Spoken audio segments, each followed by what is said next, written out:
Bom pessoal, meu nome é Zé Rui e na videoaula de hoje eu vou dar um apanhado geral sobre a linguagem Java para a gente poder mergulhar de fato na prática da orientação a objetos dentro dessa linguagem, ok? Então vamos lá. O que é uma linguagem de programação, pessoal? Uma linguagem de programação nada mais é do que uma abstração entre a nossa linguagem natural e a linguagem que o computador talvez vai entender. Por que eu vou falar talvez vai entender? Porque o computador só entende 0 e 1.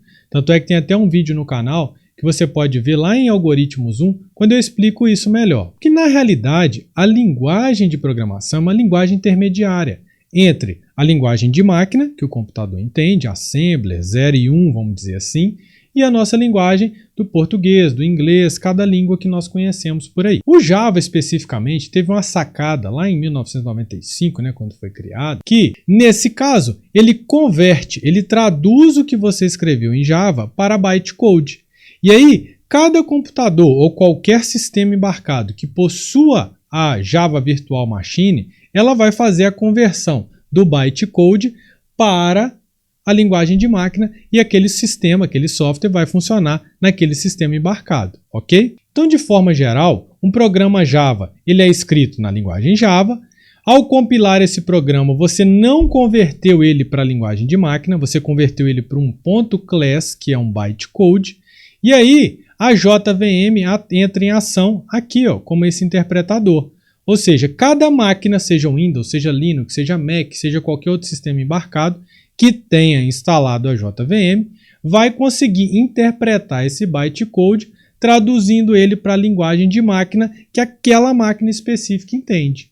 Olha que sacada. Por isso, o lema, o slogan durante muito tempo e até hoje do Java foi Write once, run anywhere. Ou seja, escreva uma única vez o seu programa, está aqui, myprogram.java, você compila ele uma única vez, rode em qualquer lugar. Ou seja, você vai rodar aqui isso aqui é antigo, um NT Windows, ou um Solaris, ou enfim, qualquer sistema que possua a JVM, que é um interpretador. Dito isso, nós podemos dar um apanhado geral aqui dentro da linguagem Java. Para fazer comentários em Java, você usa /*, põe o texto que você quiser, se tiver mais de uma linha não tem problema, e fecha ele com asterisco barra. Algumas IDEs, como por exemplo o NetBeans, se você coloca barra, asterisco, asterisco, você consegue escrever uma certa documentação, claro, tem que ser no padrão deles lá, que ele vai gerar depois um HTML e vai ficar bonitinho isso para você quando for gerar uma documentação. Mas não precisa preocupar com isso não, que isso é só uma particularidade de uma IDE. Uma outra forma de fazer isso é usando //, que aí é o texto que vier na frente, será considerado como comentário. Porém, o // tem um problema, ele só desconsidera aquela linha. Se tiver na linha de baixo, ele já não desconsidera. Aqui eu trago alguns tipos primitivos de dados para você. Dentro dos inteiros, nós temos o byte, o short, o int, o long. Desses aqui, o que eu mais uso é o int. Os números reais, que pode ser double, ou float, ou double. E alguns outros que é char, boolean, o próprio string. Lembrando que string não é tipo primitivo, embora o compilador Java traga para você trabalhar de forma tranquila e transparente. Aqui você tem a relação de quantos bits cada uma dessas variáveis ocupa. Então, por exemplo, o short 16 bits já vai de menos 32.000 a mais 32.000.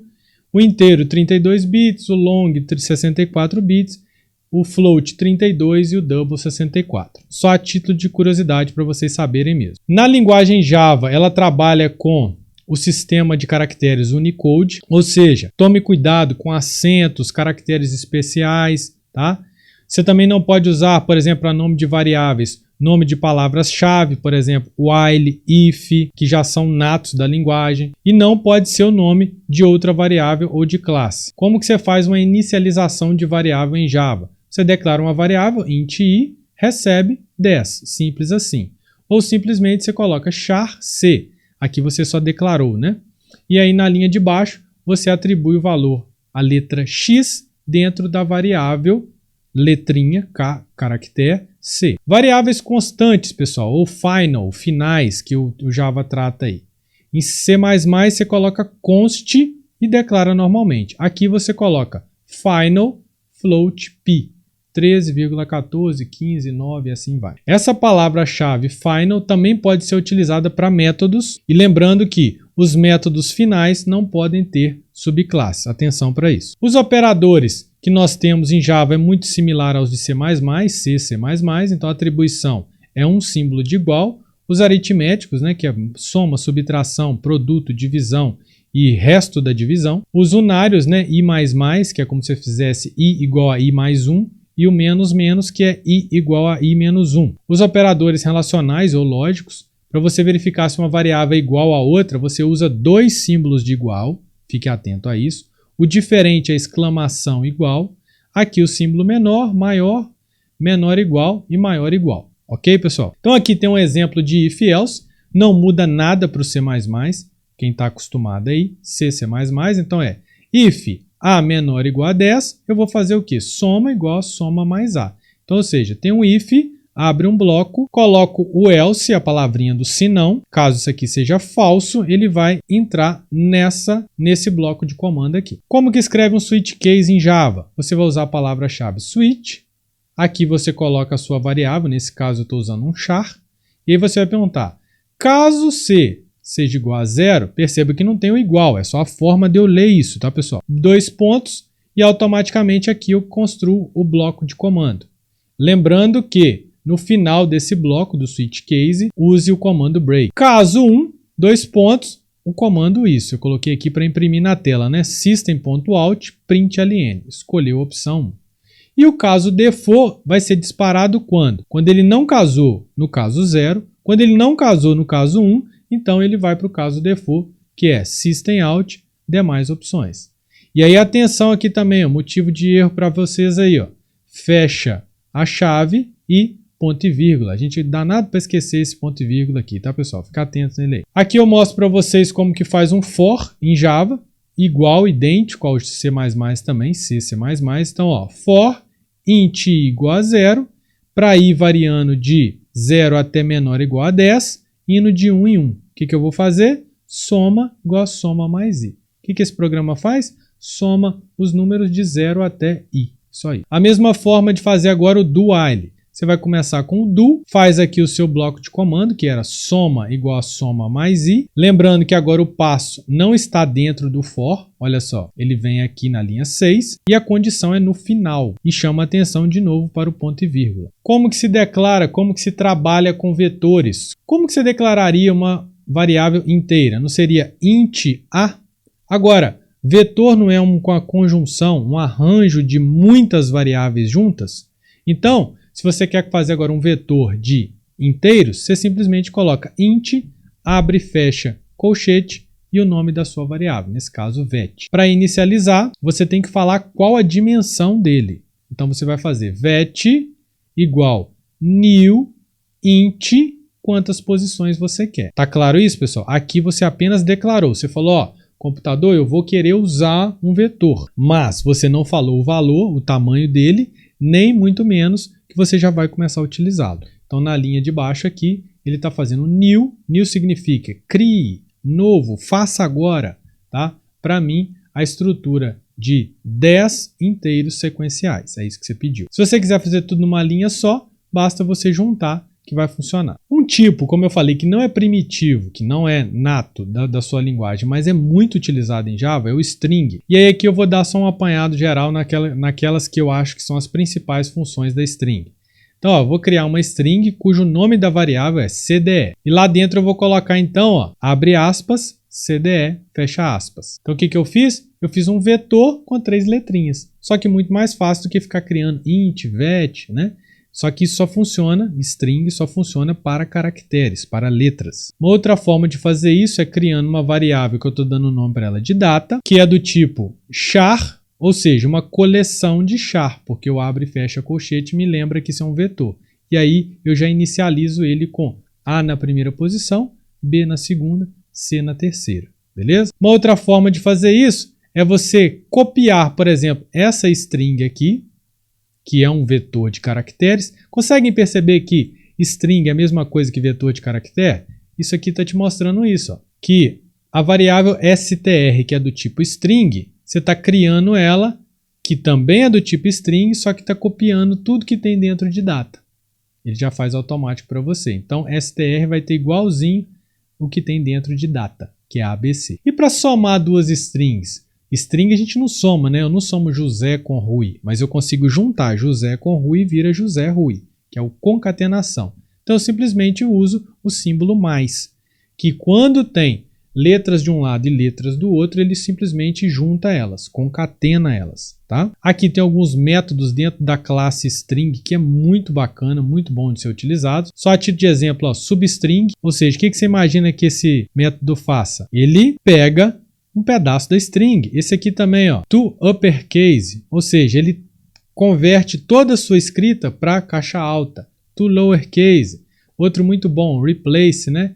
Quando você quer trocar um monte de coisa dentro do seu texto, você usa um ponto replace e assim por diante.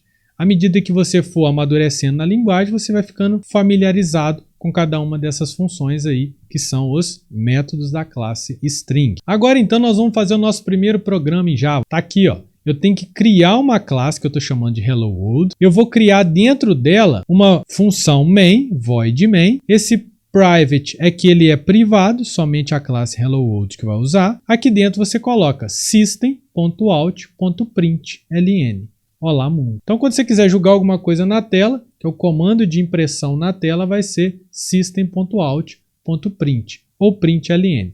A diferença do println é que ele imprime o que está escrito aqui de vermelhinho e quebra a linha. Agora eu vou te ensinar a usar a classe scanner. Perceba que agora tudo aqui em Java é classe. Ou seja, o comando de entrada, que é digitar um número e o computador pegar ele para fazer uma conta, é a utilização de uma classe scanner, que pertence ao pacote java.util.scanner, e você precisa passar para ele como parâmetro o objeto de entrada system.in, que é o seu sistema de entradas. Nesse caso, o sistema de entrada é o teclado. Então vamos ver aqui, ó. Eu vou simplesmente fazer uma função que pegue um número e calcule o dobro dele, nada mais.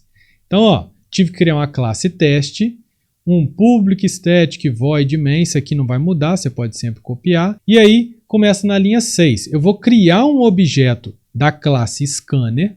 Então, se eu vou criar, eu tenho que dar um nome para ele. Estou dando o nome de ler, que é do tipo scanner. Para construir esse objeto ler, eu tenho que usar a palavrinha new, chamando o nome, que é igualzinho o nome da classe, scanner, passando para ele como parâmetro o system.in. Feito isso, eu tenho um objeto que está prontinho para quando o meu usuário digitar um número, ele pega e me entrega ele. É o objeto que eu estou chamando de ler. Então, na linha 7, eu crio uma variável num e jogo na tela system.out.print. Me informe um número, entre com um número. O que o usuário me informar, eu vou disparar a linha 9, que é quem é o objeto que fica lá olhando o teclado, que eu acabei de criar na linha 6, é o objeto ler. Então eu vou falar ler.nextInt, ou seja, robozinho ler, pega o próximo inteiro que foi digitado aí para mim e me entrega aqui. Pronto, é isso que você fez. Então tá aí, ó, o robozinho que é o seu objeto ler, que é do tipo scanner, ele pegou, next é próximo, né? Pegue o próximo inteiro.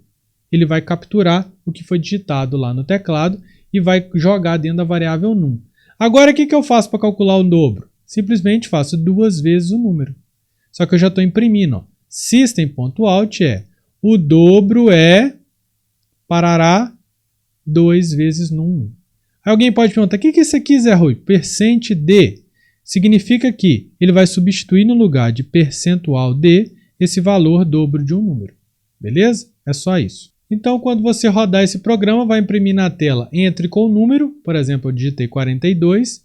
Quando eu apertar Enter, ele vai chamar a linha 9, que é ler.nextInt, colocar dentro de num e disparar na tela. O dobro é 2 vezes 42, que é 84. Ok? Então, se você gostou dessa aula, dá um joinha, compartilhe com seus colegas. Se não é inscrito no canal, inscreva-se e ative o sininho para novas notificações. Muito obrigado, pessoal. Um abraço.